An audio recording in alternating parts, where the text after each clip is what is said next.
Ja nüüd tervitused ja võib-olla huvihariduse olukorrast ka Narvast. Narva linnapea Katri Arik.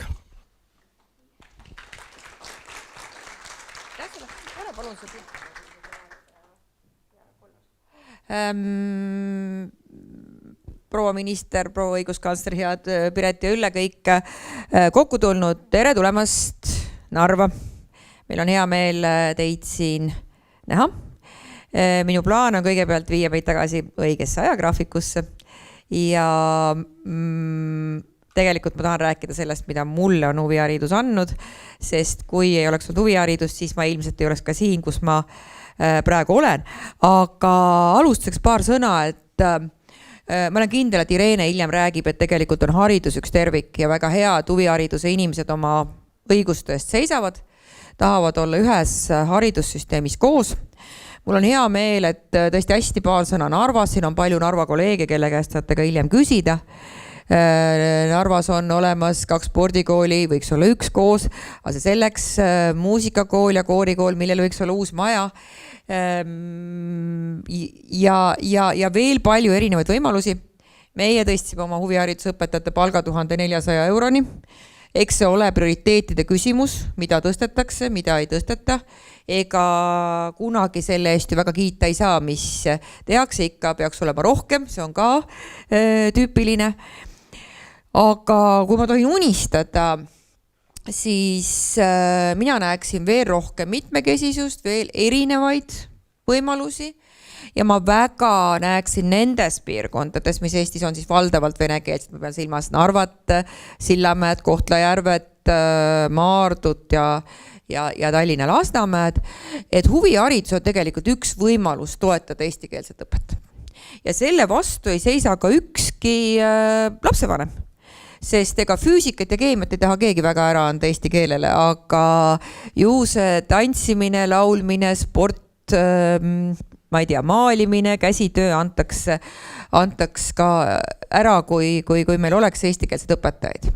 Aga ma arvan, et selles mõttes on väga oluline huviharidust vaadata tõesti ühe tervikuna kogu haridussüsteemis ja mitte ära unustada huvitegevuse ja huvihariduse rolli ka siis tõesti eesti keele toomisel ja eesti meele toomisel. Ja ma arvan, see roll on väga suur just nimelt eesti meele toomisel, sest ega Narvaski ju tantsitakse Eesti rahvatantsu ja meie vabariigi aastapäeva lippu heiskamiselt ehkki järgi oli väga iluseks. Aga ja lõpetuseks selle jutu poole lõpetuseks tahan ma öelda, et tõesti, kui me räägime lastest, siis me peaksime tegelikult rääkima rohkem ka eakatest inimestest. Eesti kahjuks vananeb üldiselt ja Narva vananeb täiesti ennaktempos. Meil on 30% inimestest pensionärid erinevatel põhjustel, kas siis vanuse tõttu või siis mingitel muudel põhjustel. Ja nendele inimestel on vaja ka tegevust. Väga tänuväärne publik. See on ka üks võimalus muide Eesti meelt tuua inimesteni meie viimasel jõuluturul. Aasta lõpul tehti Vaivara rahvariide mustrites jõuluehteid suure mõnuga. Ma arvan, kes on tund aega ühte jõuluehet teinud, teab nüüd küll elu lõpuni, milline see Vaivara muster täpselt on ju nii, mis sa ise läbi teed, eks sa sellesse ka tegelikult usud. Aga äkki sa aitad mind ja püüad need laiali jagada, ma ütlen ühe endale. Ma tahtsin tõesti seda oma aega ära kasutada hoopistükist rääkida teile natuke Narva lugusid ja ma ütlen kohe, miks ma seda räägin ja sellel on 2 põhjust. Kõigepealt on see, et ma ei oska huviharidusest rääkida, vabandust, ma ei taha lihtsalt rääkida üldiseid faase, aga mina olin kunagi selline korralik Tartu koolitüdruk, kõik hinded olid 5 koolis ja 4 oli suur õnnetus, aga ma olin kohutavalt huvideta laps ja mu vanemad olid kohutavalt mures, kus nad sellise said. Ja ma leidsin ennast lõpuks läbi kodu uurimise ringi kohalikus loodusmajas.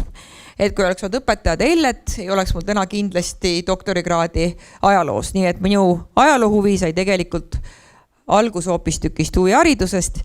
Ma olen selle teile jagatud voldiku autor, ma tegin 4 jalutuskäiku, mida teha ühel päeval Narvas, kui te siia suvel satute. Praegu on natuke ohtlik, kuigi lumi on ära sulanud, täna õhtul võib ka juba kõndida, eile oli ohtlik.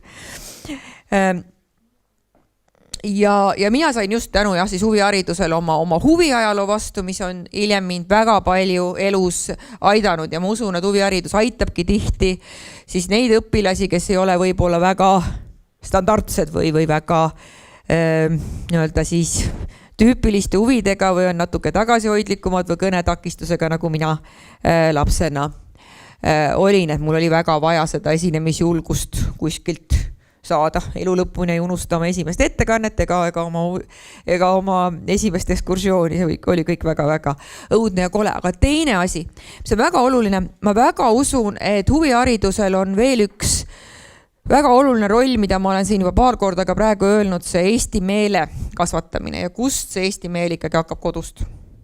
Et iga ühe jaoks on oluline meie kodu, see koht, kus me elame. Me peame tundma seda kohta, me peame seda teadma. See seob meie jalad maa külge kinni. See toob meid selleni, et kus me elame, mis on selle koha ajalugu, kuidas see on seotud Eesti ja teiste riikide ajalugudega.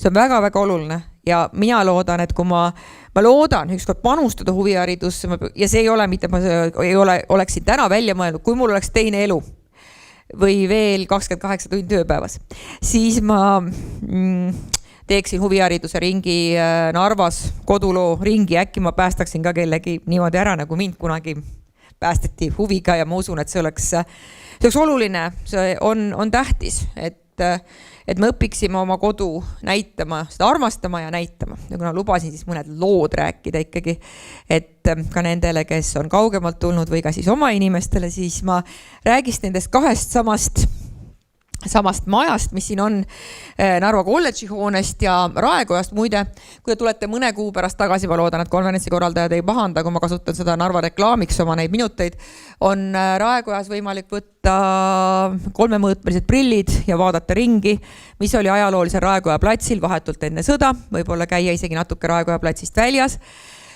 võtta üks iPad Raekoja sees ja vaadata Raekoja ajaloo kohta, aga ikkagi lood nendest majadest. See, nagu te teate, Narva kolledži hoone on siis börsihoone surimask, börsihoone asus selle maja ees, sellepärast on see valge, sellepärast on tal poolik katus, nii et kui te majast välja lähete, siis mustade kivide kohal asus ajalooline börsihoone, mida hakati ehitama 17. sajandi lõpul, mida Rootsi ajal valmis ei saanud, seetõttu börsihoone ei ole ta tühi kunagi olnud. Siin on olnud võõrastema, võib-olla on siin ööbinud Katariina teine, siin on olnud teater, siin on olnud erinevad seltsid, erinevad ärid, aga kui te oleksite siia majja või selle maja ette, siis kus see börsihoone oli, sattunud 30. aastate lõpul, siis ajalool on väga omapärane komme korduda.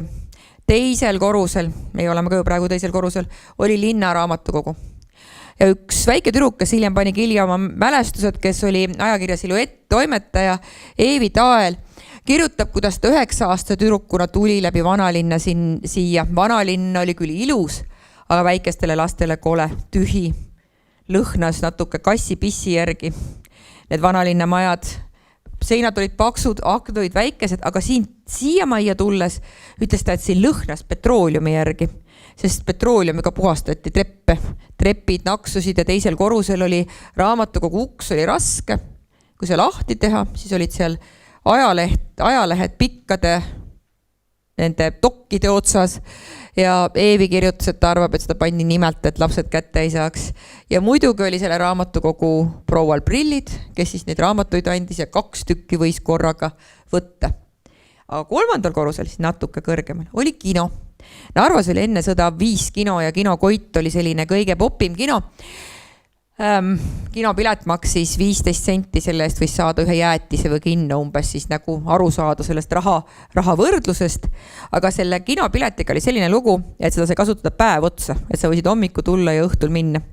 Ja laste jaoks olid sellised puumadalad pingid kõige kõrgemal, aga muidu olid ka sellised loožid ja lugavamad kohad ja kogunisti siis sellised loožid, kus sai kaardina ette tõmmata, ma ei tea, mis kinos peab kaardina ette tõmbama, kinos peaks pilti vaatama, mis seal ekraani peal on, aga selline kino Narvas oli lastele siis ka madalate pinkidega. Nii palju siis sellest majast või sellest, mis siin enne sõda oli. Ma vaatan, kas ma saan veel ühe loo rääkida. Ma ühe loo räägin veel.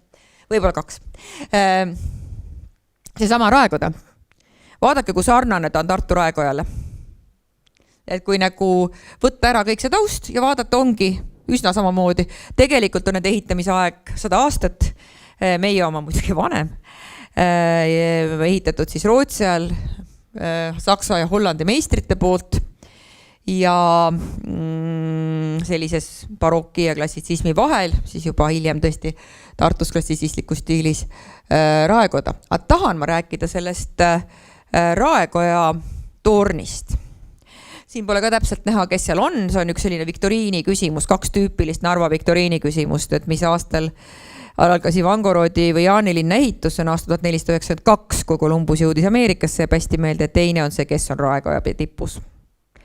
Ei ole kukk, nagu tihti on kirikutel, vaid on, näed tõesti natuke välja nagu part, kui päris aus olla, aga ta ei ole part, ta on kurg. Valvsuse sümbol ja teate seda lugu ju Rooma linnast, kuidas haned päästsid Rooma linna, nii räägitakse ka Narvast 12. sajandust, kus siis novgorodlased olla Narva alla tunginud ja Narva sõdurid olla ennast parasjagu täis joonud, aga siis olla kohalikud kured, linnavarvulid üles ajanud ja niimoodi tungiti vastu siis novgorodlastele ja Narva jäi vabaks. Räägin ühe loo veel, võib? See on natuke ohtlik ja see veel üks, mida ma lihtsalt pean rääkima. Inimesi on 2 sorti, kes armastavad silmu ja kes ei armasta silmu. Need, kes vihkavad ja kes ta tõsiselt armastavad ja siin omal ajal oli Narva tähtsus selles, et kõige parem maante 18. sajandi algusest kuni 19. sajandi keskpaigani viis Peterburist Riiga läbi Narva postimaante ja sellepärast käisid peaaegu kõik tsaarid Narvas, sest siit sai läbi ka siis Tallinnasse või Tartust läbi Riiga ja sattus siia ka kuulsaid inimesi, muu hulgas Honoré de Balzac aastal 1842, paljud inimesed on seda miljonist korda minu suust kuulnud, aga see mulle nii meeldib. Ta ööbis siin Peterburi Trachteris, mis oli siin üle platsi ja talle pakuti hommikusöögiks silmu ja ta küsis, mis asi see on ja ütles, ptui, milline praht.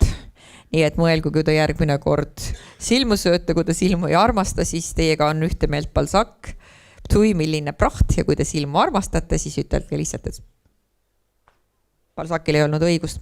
Ma võin rääkida tunde ja tunde, aga seda kõike ma teen ainult tänu õpetaja Ellele ja tänu Tartu loodusmajale. Ma loodan, et kindlasti teil on samasuguseid tänulikku õpilasi ja ma loodan, et õpilased ütlevad aitäh enne, kui nad ise üle 50 aasta vanaks saavad. Aga aitäh teile jõudu teie töös. Ma loodan, et te naudite aega Narvas. Aitäh oma inimestele, kes igapäevaselt huvihariduses töötavad ja ma olen siin nõus, et seiske oma õiguste eest, et teid vääriliselt koheldaks. Aitäh! Aitäh, Katri. Küsimused. Tema on ka muide minu laps, talle ma omal ajal, mina lugesin sulle loenguid ka Narva ajaloost ja see õppis. Must praegu tuli see meelde, jah? Ja minu aitäh. See oli, aitäh, suur tänu!